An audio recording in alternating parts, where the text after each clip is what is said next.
Hello friends, இப்போ நம்ம மதியம் லன்ச்சு தான் ரெடி பண்ண போகிறேன். எனக்கு ஒரு ஆளுக்கு மட்டும்தான். அதனால் கொஞ்சமாக அரிசி ஊற வச்சுருக்கேன். ரொம்ப சிம்பிளாக தேங்காய் சாதமும் கருணக்கிழங்கு ஃப்ரையும் தான் பண்ண போகிறேன். கொஞ்சமாக தேங்காய் துருவி எடுத்து வச்சுருக்கேன். கருணக்கிழங்குல மசாலா போட்டு வச்சுருக்கேன். மிளகாத்தூள், மல்லித்தூள், கொஞ்சமாக சால்ட் போட்டு ஒரு 5 மினிட்ஸ் ஊற வச்சு எடுத்து வச்சுருக்கேன். இப்போ கல் வச்சுக்கலாம்.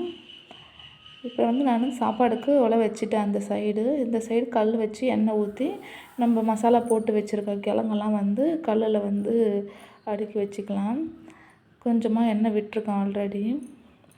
இது எனக்கு மட்டும்தான் அப்படின்றதுனால தான் நான் கொஞ்சம் சிம்பிளாக பண்ணிக்கிட்டேன். எனக்கு ஒரு ஆளுக்கு மட்டும் என்னத்தை செய்யறது சொல்லிவிட்டு நான் கொஞ்சம் சிம்பிளாக தேங்காய் சாதமும் இந்த கருணக்கிழங்கு ஃப்ரையும் பண்ணுறேன். இப்போ இதுக்கு மேலே லைட்டாக எண்ணெய் விட்டுட்டு அதுக்குள்ளேயே நமக்கு சைடு பை சைடு நமக்கு சாப்பாடுக்கு தண்ணி கொதிச்சிடுச்சு. அரிசியை கழுவி போட்டுக்கலாம். இப்போது கிழங்க ஃப்ரை பண்ணி எடுத்து வச்சுக்கிறேன். கிழங்க எடுத்து வச்சுட்டு அதுக்கப்புறம் நம்ம இப்போது தேங்காய் சாதத்துக்கு தேங்காவை தாளித்து எடுத்துக்கலாம். ஒரு பேன் வச்சு கொஞ்சமாக எண்ணெய் விட்டு அதில் கொஞ்சம்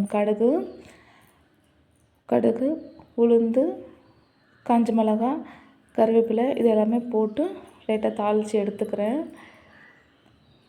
பாருங்கள், இப்போது இதை சிம்மில் வச்சு பண்ணணும், இல்லைன்னா நமக்கு டக்குன்னு எல்லாமே தீஞ்சிடும். நான் சிம்மில் வச்சு லைட்டாக பண்ணிக்கிறேன். இப்போ எல்லாமே லைட்டாக ஃப்ரை ஆனோடனே தேங்காய் துருவி எடுத்து வச்சுருக்கேன். துருவின தேங்காவையும் இதுக்குள்ளே போட்டு நல்லா லைட்டாக ஸ்பூன் வச்சு கிளறி எடுத்துக்கிறேன். கொஞ்சம் தேவையான அளவுக்கு சால்ட் போட்டுக்கோங்க, இதுலேயே போட்டுக்கோங்க. நல்லா நல்லா ஒரு ஸ்மெல்லு, சூப்பரான ஒரு தேங்காய் ஸ்மெல்லு வரும். அந்த லைட்டாக எல்லாமே சிம்மில் தான் வச்சு பண்ணணும், இல்லைன்னா அது தீஞ்சிரும், கருகி போயிடும். சிம்மில் வச்சு தேவையான அளவுக்கு சால்ட் போட்டுட்டு ஒரு ஸ்பூனை வச்சு நல்லா கிளறி எடுத்துக்கிறேன். இப்போ சைடில் நமக்கு சாப்பாடு ரெடி ஆகிட்டுருக்கு. இப்போ தேங்காய் ரெடி ஆகிடுச்சு.